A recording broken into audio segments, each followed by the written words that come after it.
myself again. But it's the only way you're ever gonna learn. You look back and it's all in the past. I'm dwelling on that. Hi and welcome to NUFC Matters with me, Steve Wraith. It is part of our NUFC Dream Team section today, and a big welcome to one of our regular correspondents and someone who's taken part in Matchday Live, the 5-minute rant, and many other programmes as well. Chris Hall, how are you, mate? I'm good, thanks, Steve. How are you? Yeah, good to see you, mate. And nice not to be worrying about what's going on at the club now, but to look back at days gone by and give you the hard job, and it is a hard job, of trying to select an 11. And obviously, we've given you the option of some substitutes, and you have to pick your manager as well. So without further ado, let us start with your goalkeeper. Who have you picked? Okay, so I have picked Shay Given. It's probably quite an easy decision to pick Shay. 354 appearances for the club, bought by Kenny Dalglish for £1.5 million from Blackburn. I did consider some other players for this position, Steve, and I'll do this throughout the show as well. There was obviously some tough decisions to be made, and obviously I was thinking about the likes of Cernacek, Hislop, Tim Krul, Martin Dubravka even. And before I did this show, I did actually have a conversation with my dad. So I was talking to my dad in full detail about Newcastle, and you know what? It was lovely to reminisce with him, because he was bringing up all different players from his generation and players that, you know, he'd consider. So he asked me to mention Willie McFall. Oh yes, Willie, yeah, great player. Fairs Cup, of course, FA Cup finalist in '74, but he won the Fairs Cup in '69. Great goalkeeper, and of course a manager in the '80s. Yeah. My dad said he was a really solid goalkeeper. I mean, obviously, I would never pick him because I'm only picking a team that, you know, from my point of view and players that I've seen and players I've enjoyed watching. So for me, it had to be Shay Given. I had to put him in the end. And I always remember the first time I went to Newcastle with my dad. We went to St James's Park train station, and as you go up the escalator, it's like a mould on the floor, and it was of Shay Given's hands. And I always remember seeing that with the signature. So yeah, Shay Given, despite him only being 6'1", which isn't particularly big for the goalie, it's not short by any means. I always found it interesting with Shay Given, and one of my memories of him was he used to get lobbed a hell of a lot. So I know I'm talking a bit about the negatives here, but fantastic shot stopper. His kicking wasn't always the best, but he made up for that, you know, a hell of a lot by his performances that he put in for Newcastle. And for me, he had to be in my team because I was just such a big fan of his. And I was really gutted when we sold him to Man City. I remember being quite upset about it, actually. I understood why he left, you know, given the circumstances and stuff, but it was lovely to see in his autobiography that he said that he never wanted to leave Newcastle, and that had he been given the choice and had the club been going forward in the right direction, he'd definitely stayed. So that was really nice to hear.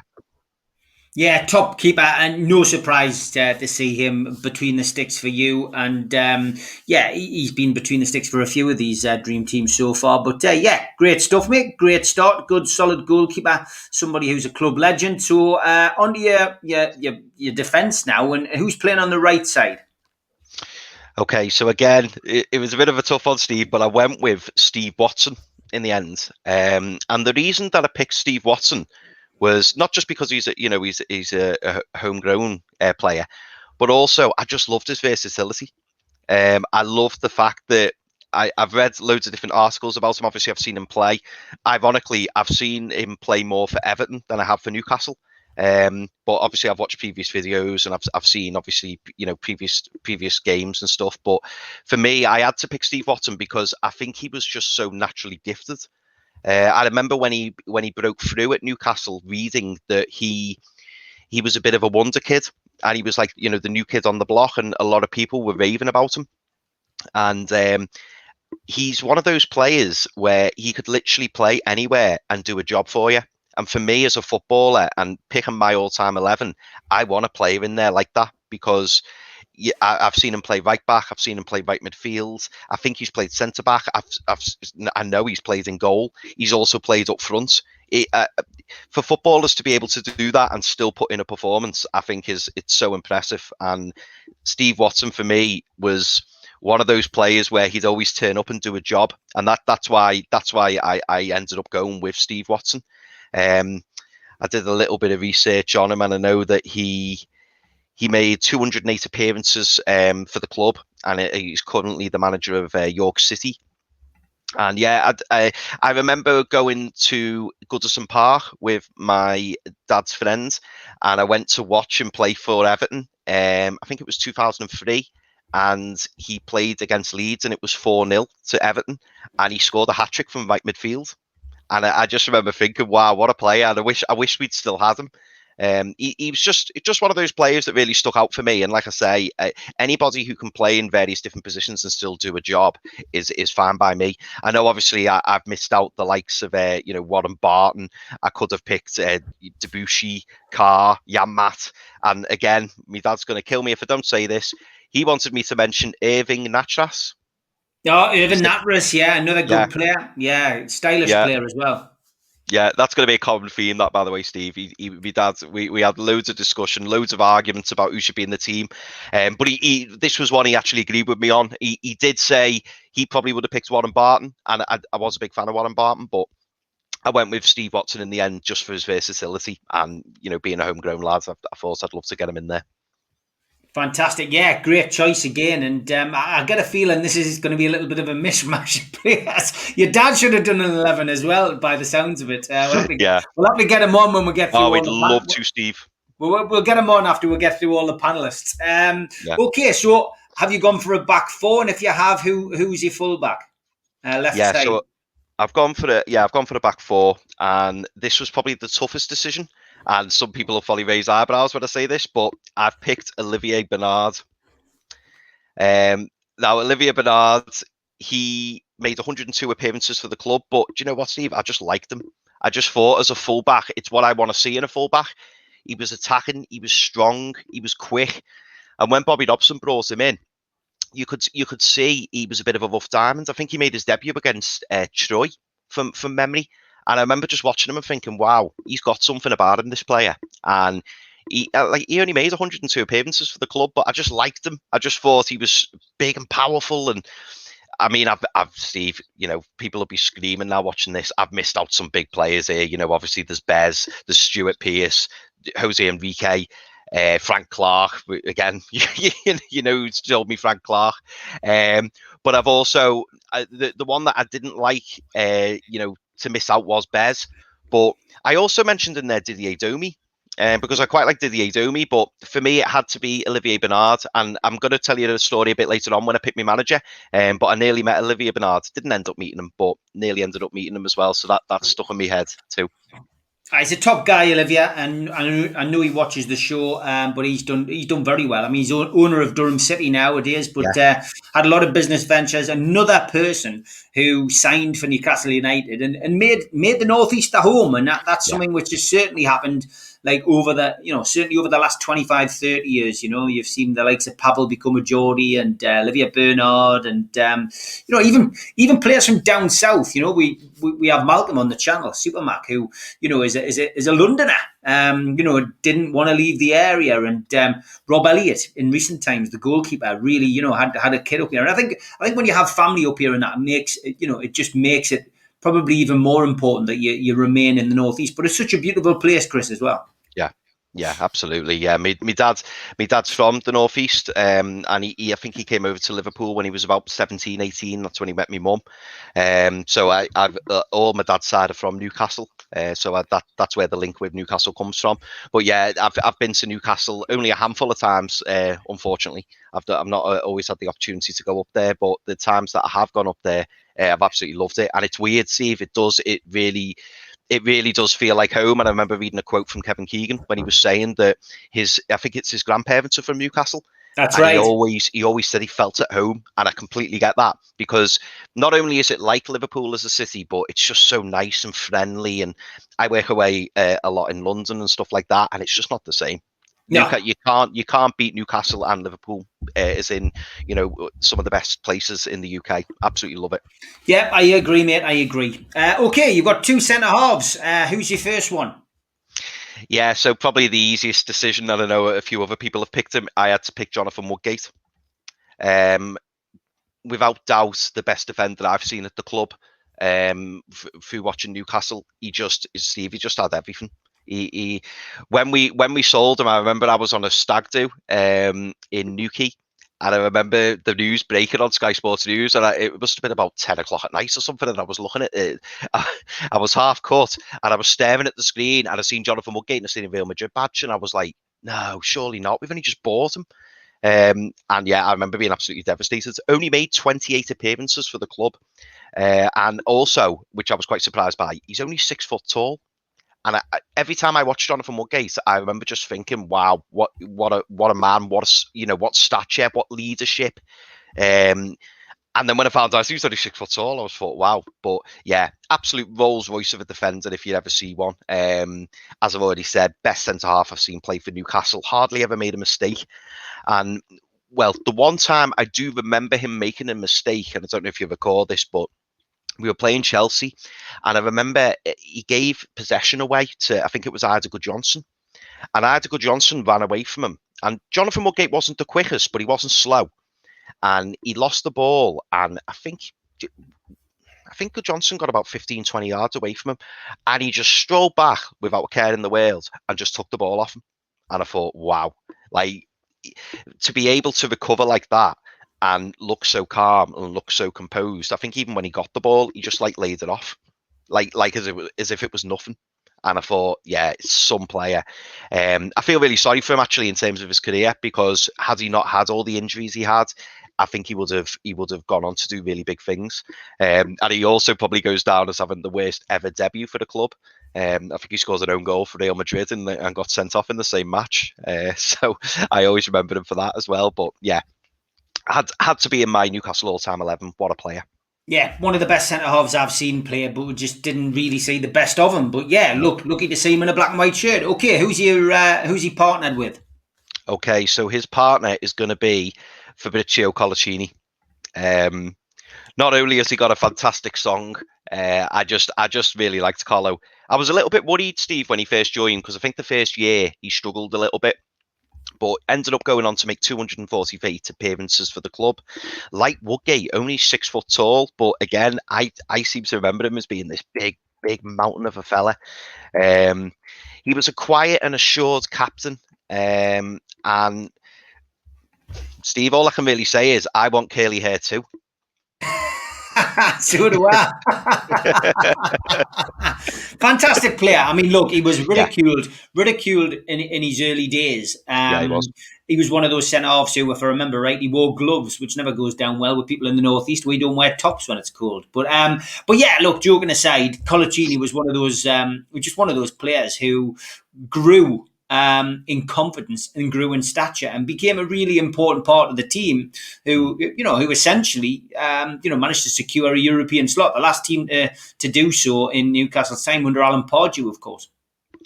Yeah, he became a really important player. The only thing I wish, if I could turn back the clock, the only thing I wish would have happened for Colaccini is that he would have left about a year earlier, because things went a bit sour for him, didn't he? Because he was itching to go back to Argentina, and the club just kept keeping hold of him. He had personal issues, which of course we'll not go into, but he did have some personal issues off the pitch, which of course meant that going home was quite important to him. I think the one thing that I always have a sour taste about Colaccini is always the fact that he was allegedly supposed to be one of the players who refused to play in the FA Cup when John Carver was manager, and there was a few of them wouldn't play. They didn't deem that competition important enough, and I felt that was sour, especially for somebody who had the captain's armband at the time. Yeah, to be honest, Steve, I didn't know that, but yeah, that's not great from your captain, is it? Certainly doesn't set the example. But yeah, I mean, I had to include Colaccini purely because I've not seen, unfortunately, at Newcastle, we've never really been blessed with having fantastic centre backs. I've got to be honest.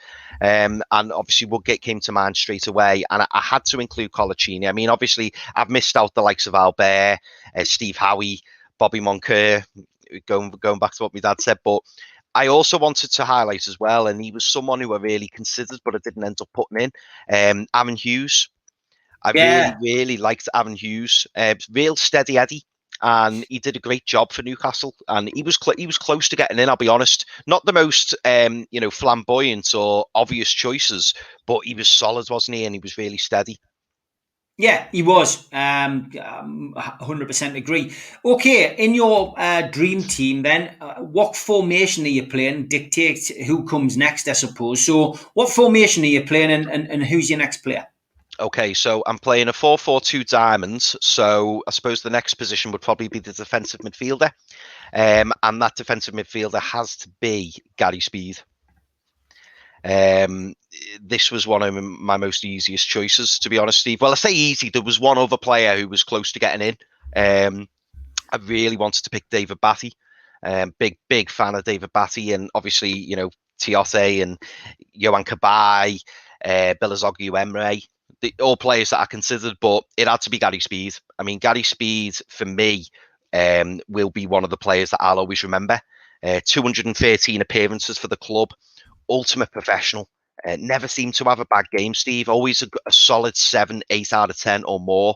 For me, one of the few mistakes Bobby Dobson made as manager, or Sir Bobby, as manager, was when he let Gary Speed go to Bolton. I think it was for 250 grand. Now, obviously, due to his age, it made sense. And Sir Bobby was always about trying to do the best for the club, and that's something that should be admired. And I think he looked at it and thought 250 grand for the fella who's approaching his mid-30s is a fantastic deal. But he ended up going on to play 6 more years of football. And when you look at it, was it worth having the 250 grand and losing Gary Speed both on the pitch and in the dressing room? For me, probably not.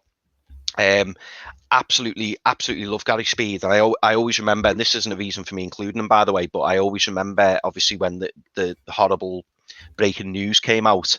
I'm not ashamed to admit it. I absolutely cried my eyes out. I was absolutely devastated for him and his family.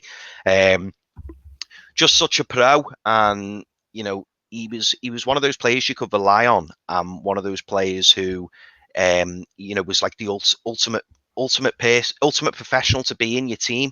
Never got in the press for bad stories. Never acted up, from what I heard.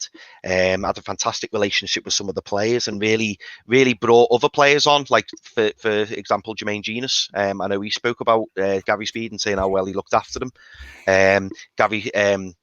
Craig Bellamy had a fantastic relationship with Gary Speed. Alan Shearer, I could name a few, but yeah, Gary Speed had to be in my 11. I was such a massive fan of his.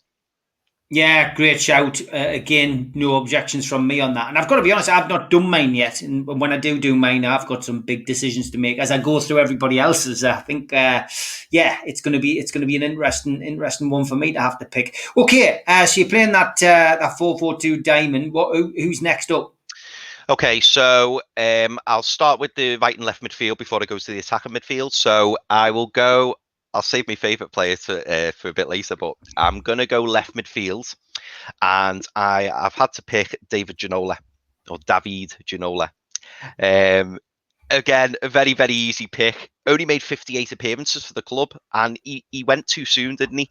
Dalglish broke up that Keegan team. I think he sold Aspria. Was it Aspria, Ginola, and Ferdinand? And I never quite forgave him for that. This isn't a common theme, by the way, Steve, but I also cried when we sold David Ginola. I was much younger then. I was a kid, and I had a big poster of him on my wall. And I remember You and a lot of the female population of Tyneside, by the way. Yeah. He wasn't a bad-looking fella, was he? To be fair, but yeah, I remember being devastated when we sold him, and we went on to play for Tottenham, Villa, Everton. Probably his best days were at Tottenham, weren't they? But I always being really jealous of the fact that he joined Tottenham, because he was what a player, so silky, smooth. He made other players look silly, and that's quite a quality and quite a skill to be able to do that. He's we never. I always feel like I keep saying it, but he went too soon. I'm gutted. And funnily enough, he posted something. It was a good number of years ago on Twitter. He posted something about Tottenham, and I remember tweeting him and saying, well, you never talk about Newcastle, and I thought you'd be a Newcastle fan. Obviously, you came to France, came to Newcastle from France. We were his first Premier League club and all that. And he tweeted me back and said, "Don't worry, I still love Newcastle." He didn't say he didn't support Tottenham, by the way, but he said, "Don't worry, I still love Newcastle and I'm very fond of my time there." And I've seen, obviously, I watched the Entertainers programme he was mentioned, and I also watched, I think it was a spin-off on Sky Sports where it was Steve Howie, Ginola, and Beresford talking with Jeff Stelling. I always remember it being in like a room and they were talking about all the different stories, and it was fantastic, even about Tino and stuff like that. But yeah, David Ginola had to be in there for me on the left. I mean, obviously there is, as always, there's a few players I've missed out. I could have put in Chris Waddle. Again, shout out to me dad. He wanted Chris Waddle in there. I could have had Laurent Mabert. Laurent Mabert was close to being in because I was a massive fan of Laurent Mabert when Bobby Robson brought him in. But in the end, I had to go with Ginola, and obviously I reverted back to when I was younger and remembering how devastated I was when he left. So yeah, I went with David Ginola in the end. Great stuff. Okay, so who's next? Who's on the other side? Okay, so on the right-hand side, and this is going to cause controversy, Steve, and I don't think you'll be tempted to have him in your team, but I went with Hatem Ben Arfa. Okay. Steve, honestly, like, still now my favourite player. I don't know what it is about Hatem Ben Arfa. Well, I do know what it is. Only 76 appearances, and I wrote myself a little note here, just putting my favourite ever player, Steve. I even followed him when he went to France. And for me, the reason he had to go in the team, I think that was just after he'd scored against Bolton, that picture. The reason he had to go in the team was because he's probably my era of Beardsley, to put it like that, in terms of every time he got the ball, I remember being excited and thinking, what's he going to do? What's he going to do? I'd literally be sat on the edge of my seat. He made me fall in love with football, because I've always loved football, but he made me really excited about football, watching him play for Newcastle. I always used to think nothing is impossible when he's got hold of the ball. Don't get me wrong, he would go missing. You would wonder what's happened to him, because at times he wouldn't have his best games. To use a quote my dad said, he said, sometimes you needed to send on a sheepdog to find him. And I completely agree with that. And there was disappointing times for Ben Arfa. His discipline wasn't always the best. But oh my God, when he was on form, for me, he was one of the best players in the Premier League on his day. Like, if he had his head screws on, he could have been whatever he wanted to be. I always remember Karim Benzema talking about him and saying at times he was on Messi level. And that I firmly believe that. Like, sometimes, Steve, there's a couple of games that come to mind. I mean, he scored the goal in the cup against Blackburn. Like, that was just ridiculous. It was absolutely ridiculous. I think he turned about 7 players, and he was just constantly jinking left and right. He had pace, he had balance, he had touch. He couldn't half finish. Sometimes with those kind of players, they haven't always got the best shot on them, but he could literally hit it from 20, 30, 40 yards. He just had that in him. I think he was 2-footed. I don't know.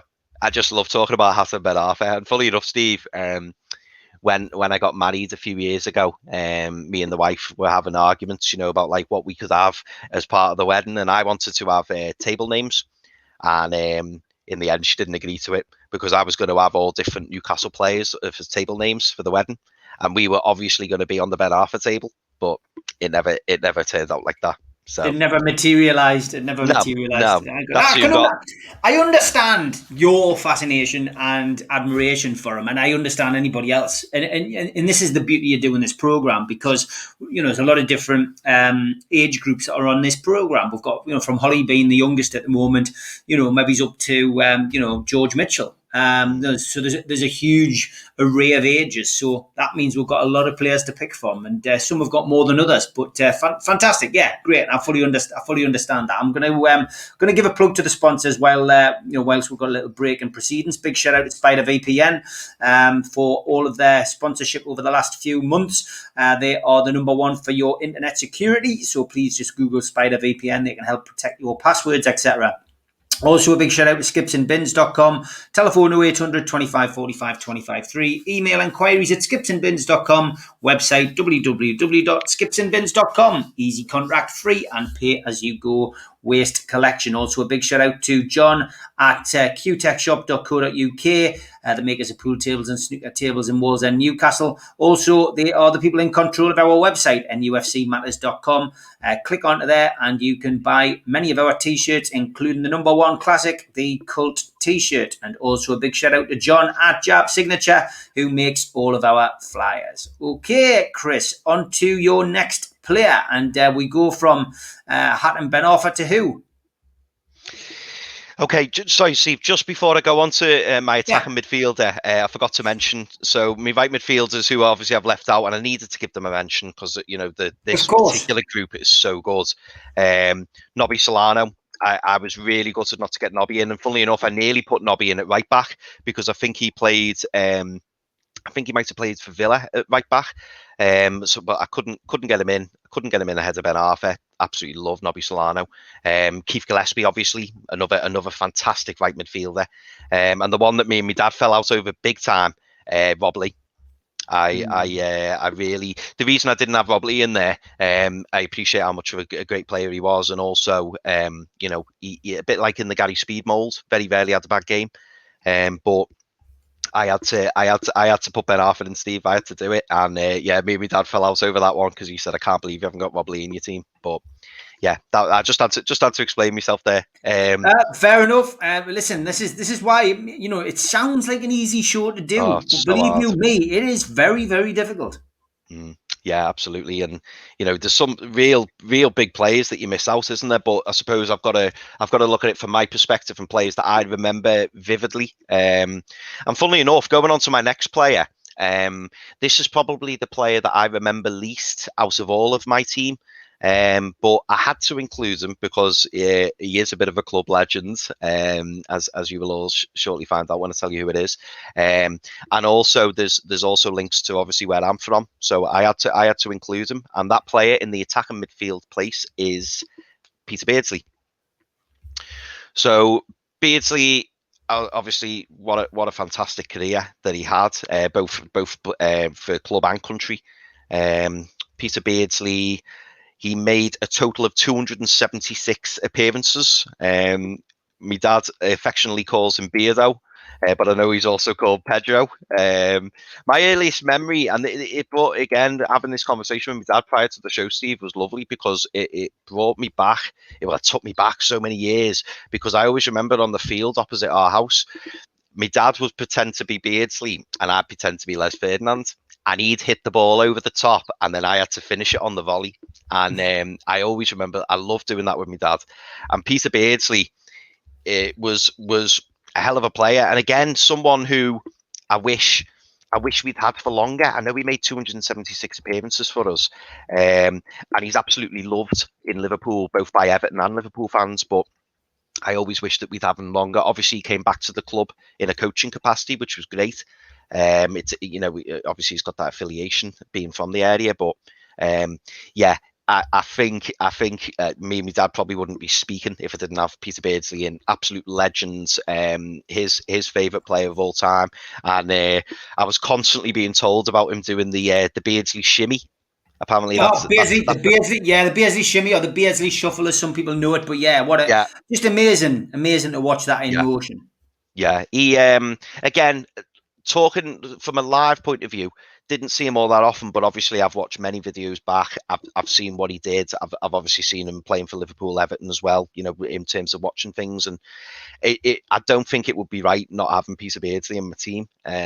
He fantastic player, absolutely fantastic player, and somebody who, wow, imagine we had a Peter Beardsley now.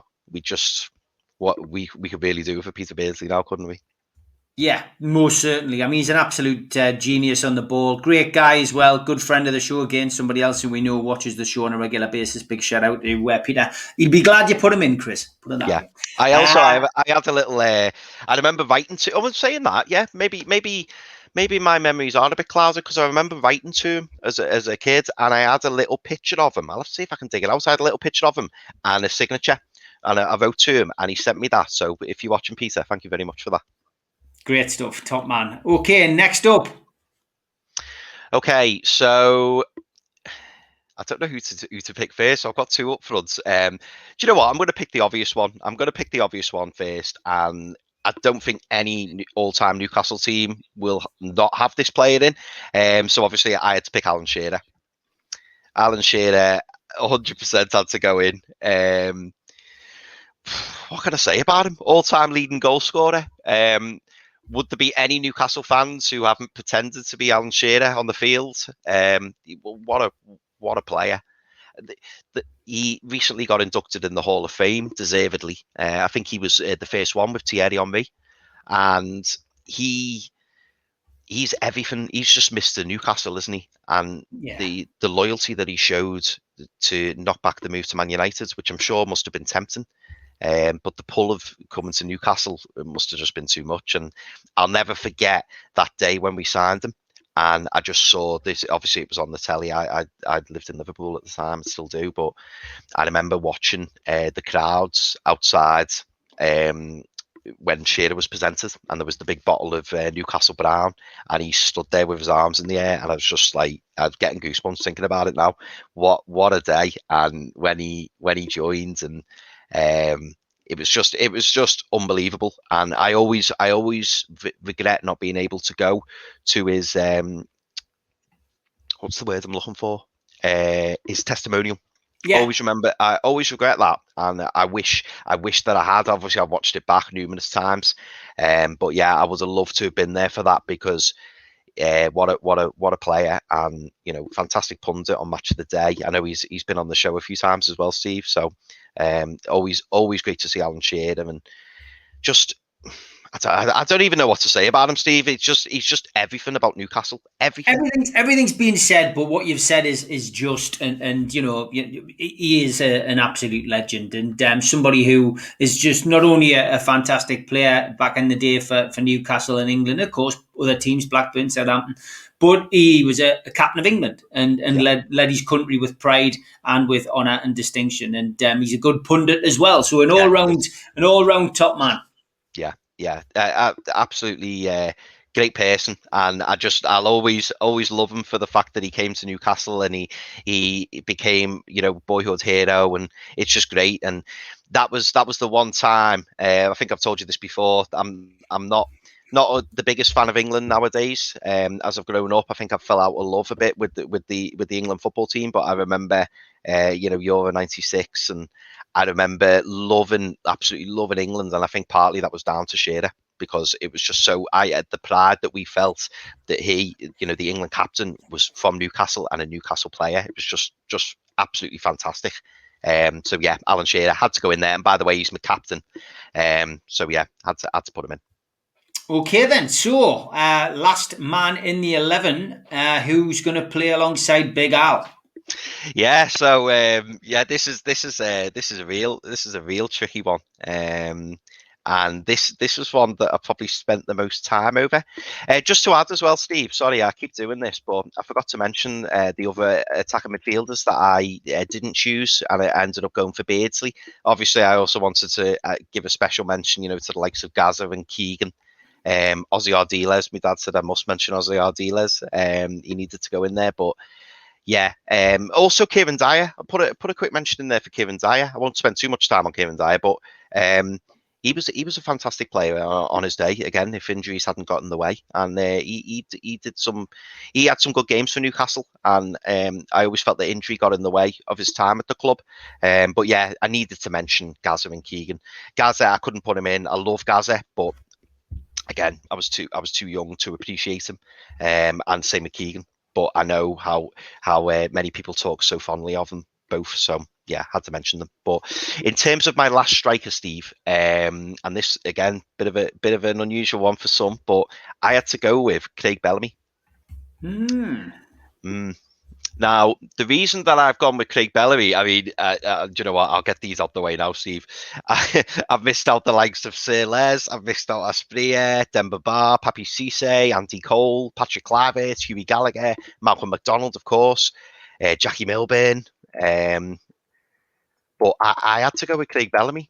During my time as a Newcastle fan, I remember when we signed him from Coventry, Bobby Robson brought him in, and Bobby Robson, I know, was a huge fan of Craig Bellamy. And he was a bit of an unknown, really. And I know he'd spent time at Norwich previous to that. But when he came on the scene, wow. So the pace was just unbelievable. And do you know what I like so much about Craig Bellamy? He was one of those players where if he was on your team, you were quite happy about it. And if he was against you, you hated him. A bit like Robbie Savage in that respect, but obviously a far more gifted player than Robbie Savage. He just had this pace. He knew he could finish. He had a really good finish on him. Like he knew he took the ball away. He had a good shot. But yeah, I had to pick Craig Bellamy because he was the one that sprung to mind. He only made 93 appearances for the club, but I just feel like he was just so underrated. And when he had that partnership with Shearer, I couldn't see many better strike forces than them two. Like, I thought they complemented each other really well. I know they didn't get on very well, and I know it kind of turned sour towards the end, especially. I know Bellamy had a few digs at Shearer, but unjustly, by the way. But I had to put Craig Bellamy in because at that time when it was really going well, I just thought he was fantastic. And he, as I say, Alan Shearer's always going to be in my team. And if I can have a player who fits well with Alan Shearer and complements the team, then I've got to do it. It's a funny one, and I've missed some big players out, and I think as well what was sad about Bellamy, I think he, despite what's been reported, I think he did actually enjoy his time here, and I think maybe it turned sour for him, I don't know, and he just got a bit bitter over it, but. I think when he was here, he enjoyed his time, and I don't think he wanted to leave. And obviously, when Souness came, they had the big falling out. There was nowhere else for him to go, really. He went to Celtic. And yeah, I was sad to see him go. And it wasn't a surprise to me that he ended up getting that move to Liverpool because they obviously saw the potential in him. And he was just an awkward player to play against, but worked really good foil for Shearer. So that's why I put Bellamy in my team. And also, last thing to say, that goal against Fenerbahce, when it was to make it 3-2, wasn't the classiest of goals. PSV, was it PSV? PSV, sorry, it was PSV. Yeah. It was PSV. Yeah. The PSV, and it was 3-2, wasn't it? And he it looked like it was going out for a goal kick or a corner, and he just slotted it in, and it hit the goalkeeper's chest, and then just rolled in the back of the net. But I thought nobody else on that pitch would have done that, because of that pace that he had, that raw pace, and he kept the ball in play. The keeper obviously wasn't expecting it, hit him and rolled in the net. Such a vital goal for us. So yeah, that's why I've chosen Craig Bellamy. Great lineup, great three. I mean, obviously the bench is going to be overcrowded, but you're only allowed three. So who made the bench, Chris? Okay, so again, spent a lot of time over this bench. People were being chopped in and out. In the end, for the bench, the first one I had to pick, and I've touched upon all three of them actually, but the first one I had to pick was Nobby Solano. Nobby, I was really gutted not to put Nobby in my team because I was such a big fan of his, and I was made up when he left Newcastle that he came back again. Could play right back, but also play right midfield, and again, kind of that link with Shearer. I remember reading an article or watching an interview with Shearer, and he was saying how important Nobby Solano was for him. In terms of crossing of the ball, probably the best all-time crosser of the ball is David Beckham in England, but Nobby Solano couldn't half cross a ball, and the delivery that he gave, and that created so many chances for Shearer. And not just that, but it was his professionalism and his attitude. Never caused any problems. Apparently used to just play the trumpet in the dressing room all the time.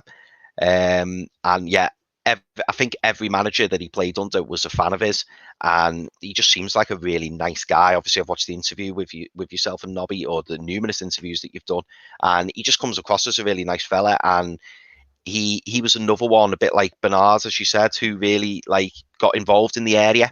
Like he loved being at Newcastle, and he's got fond memories of being at Newcastle. So yeah, had to include Nobby Solano. Okay, next on the bench. Okay, and this was another near miss. The next person on the bench was David Batty. I felt really, really bad not including David Batty, but I only had the one defensive midfield position, and in the end, I had to give it to Gary Speed. But yeah, David Batty. Wow, he was hard, wasn't he? Just to put it simply, he was hard. He was hard. Yeah. And what I liked about him, he was no nonsense. But what some people may not be aware of, he could play football as well. He was a bit of a player. You know, he has a good pass on him. He was calm. He was assured. And what we do for the David Batty now, Steve, and that was another reason why I put him in, because I thought, imagine now a modern day David Batty. Somebody who could actually play football but also do the dirty work. And he got around the pitch. What I found really surprising about him was I read somewhere that apparently he was last into training and first out of training, and like football wasn't always his passion. He basically did it literally as a job. Always professional, always did his job, but he wasn't interested in the fame, or he wasn't interested in the football career afterwards. Like literally, if you think about it, he has literally just disappeared, hasn't he? You don't hear of him. You don't see him in the press. He's very much a family man, which I'd never knock anybody for. That's a real big quality. But when he was on that pitch for those 90 minutes, you got everything out of him, and that's what I loved about him. Didn't even have a sports bag. He used to bring his boots in a carrier bag like a Sunday morning player. Amazing. That doesn't surprise me. But yeah, again, talking about natural ability, just one of those people. He'd just come on, turn up, and I forget who said it, but yeah, he said he'd come to be last at training, and he wouldn't warm up. He'd just come on the pitch and just start bossing it. And talking about natural ability, when I was mentioning Steve Bottom before, yeah, what a signing. And was sad when we let him go. Okay, so last player on the bench before we come to your manager. Okay, so last player on the bench, again, really, really gutted not to put him in. Sir Les Ferdinand. What a striker. I mean, again, I don't think we had him long enough, did we? I think it was a season. I fully understand why Les went. I think I probably would have felt the same, actually, because again, it was a mistake even considering letting him go. I think again it was Kenny Dalglish, and he'd a man of his word, which again just tells you about the person. He'd agreed to join Tottenham, and he didn't want to break that promise.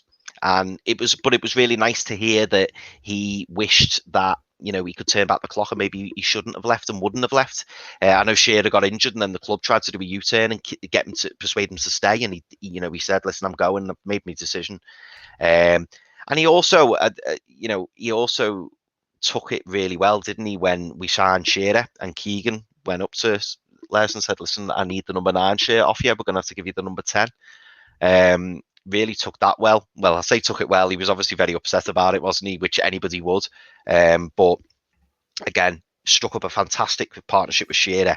Imagine seeing 3 or 4 years of that. Would we have won something, Steve? I don't know, but. Yeah, I had to put Sir Les in there. I mean, I know I mentioned all of those other strikers before, but he's top of that list. And had it not been for Craig Bellamy, which some people would say, perhaps Ferdinand would be in above Bellamy. For me, I just wish I'd seen more of Les. I think if Les had been here for maybe 2-3 seasons, we might even be talking about him a bit like a Shearer. He'd be there. Not that he's not a legend; he is a legend, and it's great to see him. But I'd love to see him back amongst the club. I'd love it. I'd love it. Yeah, I would really love to see him. Be back involved with the club in the future. Great stuff. Great selection. Plenty of everything in there, and a team which I think would give the entertainers a run for their money. Who's going to manage them? So there was only two people who I could consider for this. It was either going to be Kevin Keegan or Sir Bobby. And in the end, I had to go Sir Bobby. I had to. I'm not underestimating what Keegan did for the club. I absolutely adore Kevin Keegan, for what he did and how he brought us from, a real tough situation. He came in, transformed the club, and it's a bit like a Leicester story, isn't it? He saved us from relegation, got us promoted, and then we nearly go and win the league. It's unbelievable, and we're probably not going to see that again in our lifetime, Steve. But in the end, I had to go with Sir Bobby. He's just everything about Newcastle to me. And the first time I went to Newcastle, I was so fortunate to be able to meet him. And I remember I came up to Newcastle for the Champions League game. I think it was this season. It was either 2002, 2003. It was the season where we'd lost the first three games in the group stage, and then we ended up progressing. I think Andy Griffin scored against Juventus and we won 1-0. That'll probably bring back memories. But yeah, I remember before the match, we went into the Newcastle United cafe. And as I was going up the escalator, we were reading the flyer and it was saying like, oh, you never know who you meet. And we were laughing, going, oh yeah, Alan Shearer's just going to be sitting there. And we went into the little cafe area and like, I'm sitting there having a hot chocolate. And I said to me dad, I said, that looks like Sir Bobby Robson. And he's going, nah, it won't be. Anyway, it was. I went and spoke to him and he was just something else. Like I had high expectations of him and he just went even above them. Like he had all the time in the world for me. He was in the middle of a meeting and, this Scouse lad come over and interrupted him and it wasn't a problem. He was like, oh yeah, no problem. He was asking me why a Scouser supported Newcastle and it was just an absolute gentleman. And I just so wish that we got him earlier. I've read his autobiography and he nearly came to Newcastle earlier, didn't he? When he was at Barca, but stayed on. I just wish we got him earlier. I always feel really sad when I think about when he got sacked. And in my opinion, he got sacked too soon. Shouldn't have happened. I appreciate that, we weren't hitting the heights that we had in the previous seasons, but he could have turned that round. So I was absolutely convinced of it. So yeah, had to be Sir Bobby Robson with Keegan in close second. But yeah, ultimate manager, what he did for Shearer, absolutely turned Shearer's career around when Shearer was struggling. Sorted him out from his injury, brought him back. I think he scored 5 goals on Bobby Robson's debut debut as manager. Yeah, from what I remember. Yeah, what a manager and what a person. Just still, I was asked in work a few weeks back whether we do like this little 2-minute intro kind of to tell you more about yourself, and they asked me who was my inspiration, who do I look up to, and I said to Bobby Robson. He was just everything. I'll never forget the day that I met him, and even when he left his meeting, by the way, he came back over to the table, wished us a good time at the match, and said, "I hope we win for your son." And I was just like, I remember just being starstruck and thought, wow. Just before I wrap up, Steve, I just got a funny story to tell you as well. Yeah, so, go for it, mate. When I first went to, on my first trip to Newcastle, so the night before we arrived, and this was before the day of the match. Now, obviously, the match was an evening kickoff, and that's when we went to the cafe and saw, Bobby Robson, and we just missed out on Olivia Bernard. The lady at the bar said, "Oh, Olivia Bernard was in here just before." So maybe I was always destined to pick Olivia Bernard in my dream team 11. I don't know, but the night before, I forget where exactly it was. It was in the city centre, but we were walking through and we went past a Burger King, and there was this posh car. I can't remember what car it was, but it was a posh car parked outside Burger King, and the registration was C6ORT. So my dad's going, "That's got to be Car Court, that, hasn't it?" And I was like, "Do you reckon?" And he was like, yeah. And I said, he went, "Come on, let's go in Burger King. Come on, see if Car Court's a Burger." I was like, "Yeah, all right, yeah, great." Goes into Burger King, Steve, there's Car Court. So like, I'm thinking, wow, loving it. And went over and spoke to him. Really nice fella, by the way. Really nice fella. Had loads of time. He had his little daughter with him, but he was gabbing away. And to be fair, I felt quite sorry for him because when Bobby Robson brought him in, I know he was a massive fan of Car Court, and I think he thought he was going to go on and do big things. Didn't quite work out for him with injuries and stuff like that, but I always felt like there was a player in there and you could see the potential, but he just kept, one of those players who just kept, constantly picking up injuries at the wrong time, not being able to perform as probably he wanted to. But anyway, so we're in the Burger King, go outside and all that, and still talking to him. And he said, "Oh, I hope you enjoy your match and stuff like that." Really nice fella. And I said to him, I was like, "Oh, Carl," I said, "Go in the match tomorrow." I said, "I've got my shirt there," and I said, "I've got you on the back."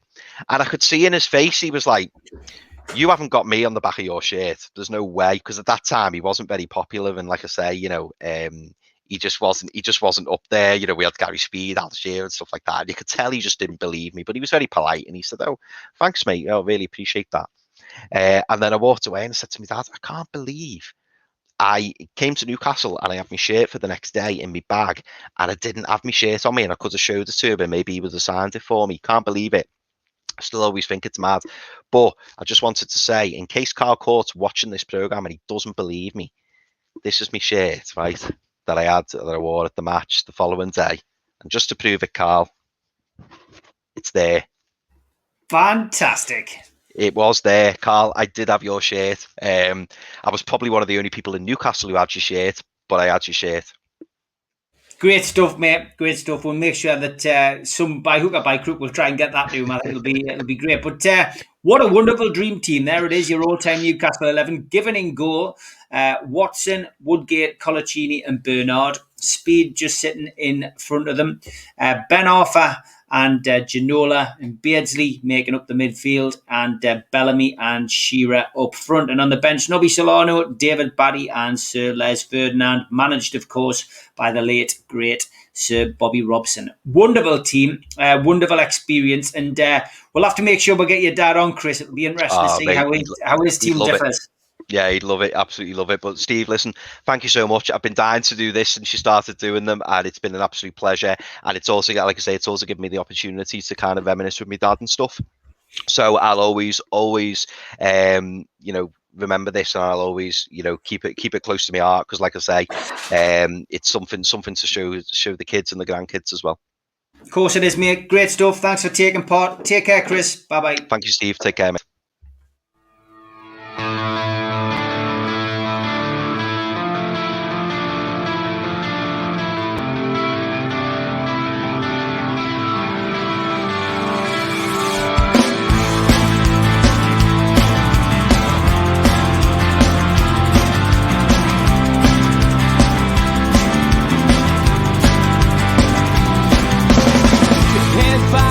Critics attack. It feels like I've been talking to myself again.